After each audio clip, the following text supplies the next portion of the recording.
আজকের এই ভিডিওটি থেকে তোমরা এমন কিছু জানতে চলেছো, দেখতে চলেছো এবং শুনতেও চলেছো যা আগে কোনো দিনই দেখোনি বা অত স্বপ্নেও ভাববে না।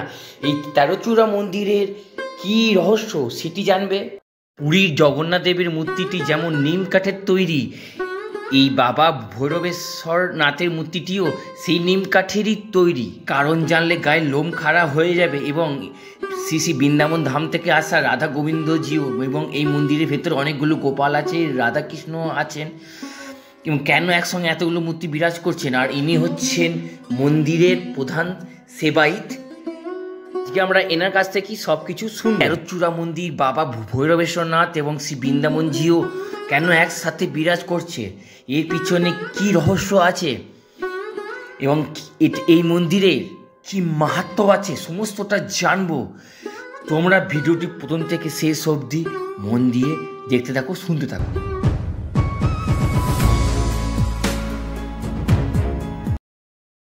বন্ধুরা, আজকে আমি চলে এসেছি বর্ধমান সিংদরজা ভৈরবনাথতলা। এখানে বাবা ভৈরবনাথ বিরাজ করছেন এবং শ্রী শ্রী বৃন্দাবন ধামে রাধা গোবিন্দজিও বিরাজ করছেন। এবং এই দুটো মন্দিরেই আছে নানা ঘটনা, নানা ইতিহাস। তো এই ভিডিওটি দেখো, সমস্ত তথ্য তুলে ধরবো আমি এবং পুরো মন্দিরটাই ঘুরে দেখাবো, দুটো মন্দিরই ঘুরে দেখাবো। এবং এই ভিডিওটি দারুণ সুন্দর হতে চলেছে, তাই তোমরা ভিডিওটি প্রথম থেকে শেষ অবধি দেখতে থাকো। নন্দীশ্বর মহারাজকে দর্শন করে আমরা এবার দর্শন করব বাবা ভৈরবনাথকে।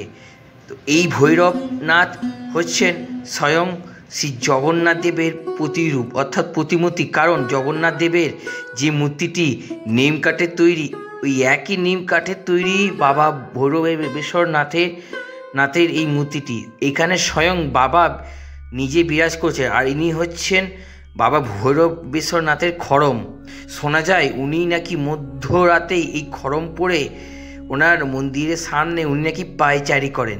আর ঠিক বাবার ভৈরবেশ্বর নাথের মন্দিরের পাশেই একটি শিবলিঙ্গ আছে। এই শিবলিঙ্গটি হচ্ছে শ্বেত শিবলিঙ্গ, বা এটিকে অনেকে বানেশ্বর শিবলিঙ্গ নাকি বলা হয়। উপরে হচ্ছে ঘট, আর এই ঘটে জল রাখা আছে। ওই জলটা আস্তে আস্তে টিপ টিপ টিপ টিপ করে চুঁয়ে চুঁয়ে বাবার মাথায় পড়ে।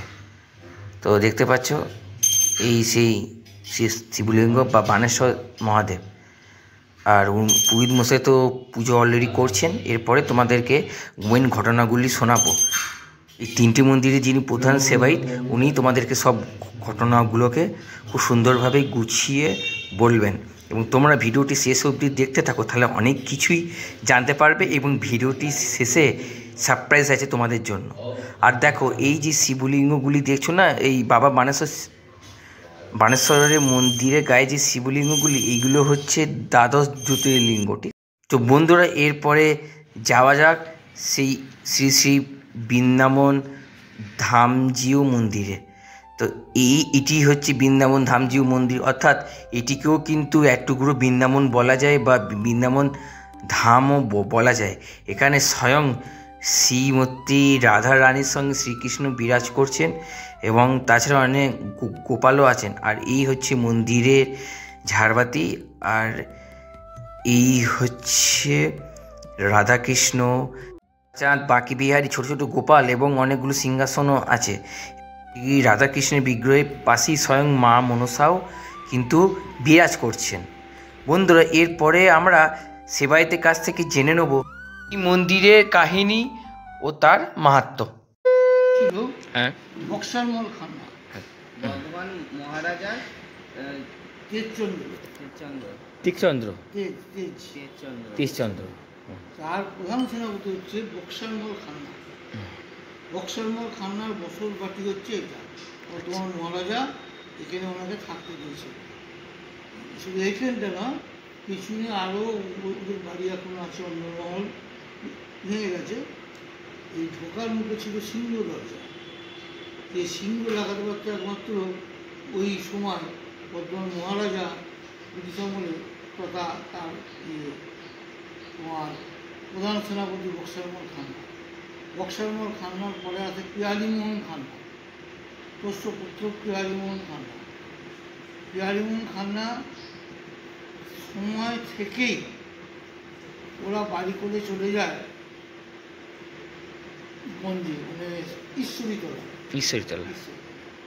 তারপর থেকেই এই ভিটেটা ওদের আস্তে আস্তে মানে কী বলবো ক্ষয়িষ্ণু হতে শুরু হলো।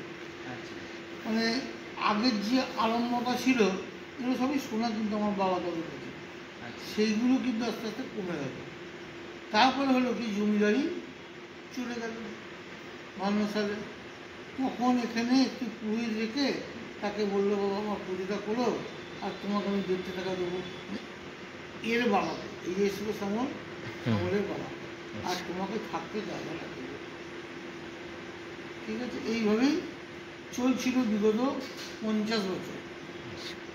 এই সব ভেঙে মানে ধূলিসাৎ হয়ে গেছে, খালি গর্ভগৃহটা ঠিক ছিল। গর্ভগৃহ এটার উপর 13 মন্দির, 13টা চূড়া আছে, দেখবো দেখেছো? না দেখাচ্ছে 13টা চূড়া আছে, এইটুকু ভালো ছিল। বাদ বাকি সব শেষ হয়ে গেছে, সব পরিবর্গা ছিল, এ ছিল, সব শেষ হয়ে গেছে। আমি গানপুরে জায়গা কিনেছিলাম বাড়ি করবো। আচ্ছা গানপুরে আমি বাড়িও করেছিলাম আমরা কাঁঠালতলায়। গোবিন্দর কী জানি ইচ্ছা, আমাকে আমার ওখানে যাওয়া হলো না, আমি এখানে থেকে গেলাম। আমার এক বন্ধু ছিল ওই সামনে বাড়িটা, লালমোহন মিস্ত্রি, ডাকলাম লালু। এই দুজন মিলে উদ্যোগ করে চূড়াগুলো প্রথম মেরামতি করবো বলে 2 বস্তা সিমেন্ট এনেছিল, 2 বস্তা। আর একটা আমাদের গুরুধর বলে একটা জোগাড়ে আছে, তাকে বললাম তোকে একটু এগুলো রিপেয়ার করে জল না ঢুকে নষ্ট হয়ে যায়। এই নিয়ে শুরু করেছিলেন আর শেষ করেছি আজকে এই জায়গায়।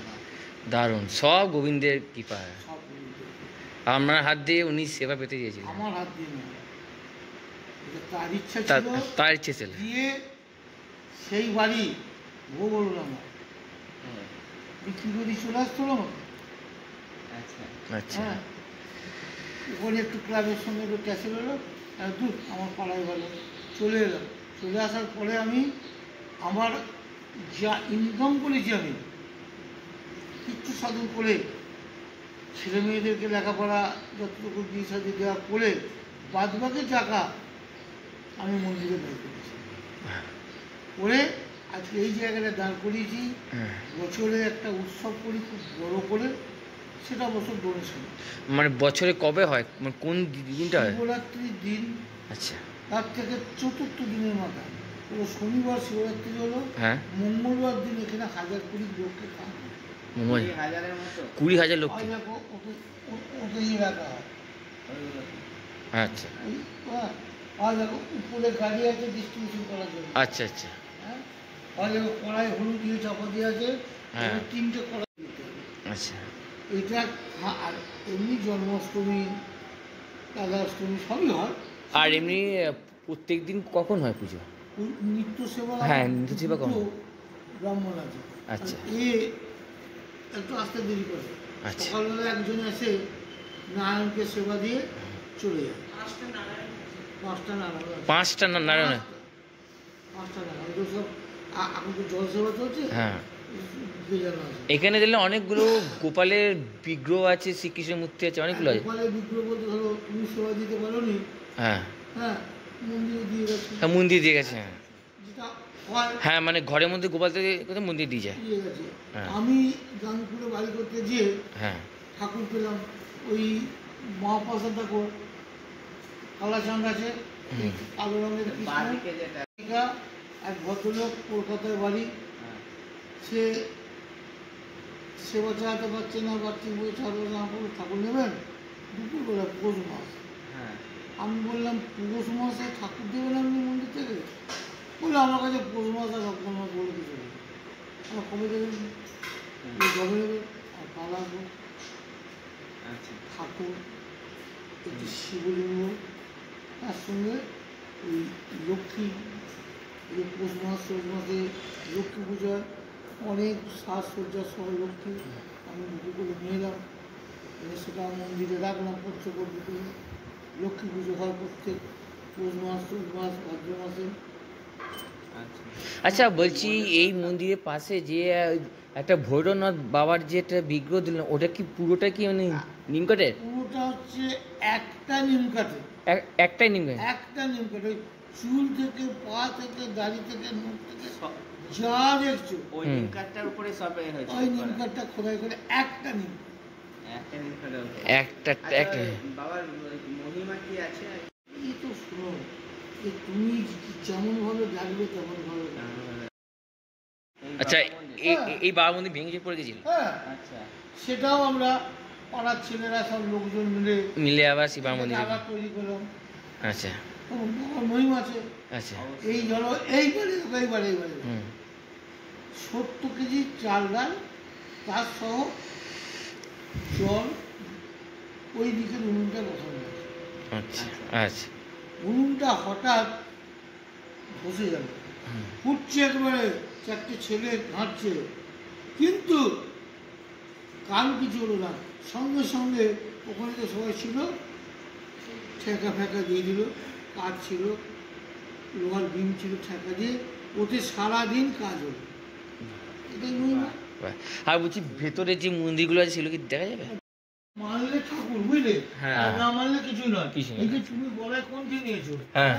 এটা তোমাকে পারমিট করেছে। আচ্ছা, এই হচ্ছে 13টা চূড়া, তাই তো? এইখানে এই মন্দিরটির নাম হচ্ছে তেরোচূড়া মন্দির।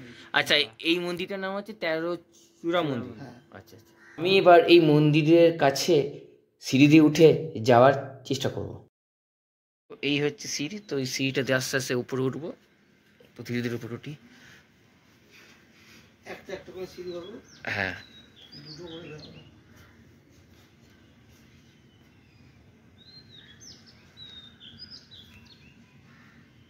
তো কঠিন সিঁড়ি দিয়ে উঠে আসলাম এই 13 চূড়া মন্দিরের একদম কাছে। 13 চূড়া কেন বলা হচ্ছে? কারণ এই মন্দিরে 13টি চূড়া আছে, তো গুনে দেখলে 13টি চূড়াই তোমরা গুনতে পারবে, তো সেই জন্য এই মন্দিরের নাম 13 চূড়া। এই ছিল আজকের ভিডিও। এই ভিডিওটি তোমাদের কেমন লেগেছে আমাকে কমেন্ট সেকশনে জানাও, আর তোমাদের সঙ্গে দেখা হচ্ছে পরবর্তী ভিডিওতে। আর কমেন্ট বক্সে কমেন্ট করো রাধে রাধে, হর হর মহাদেব, জয় শ্রী রাধাকৃষ্ণ।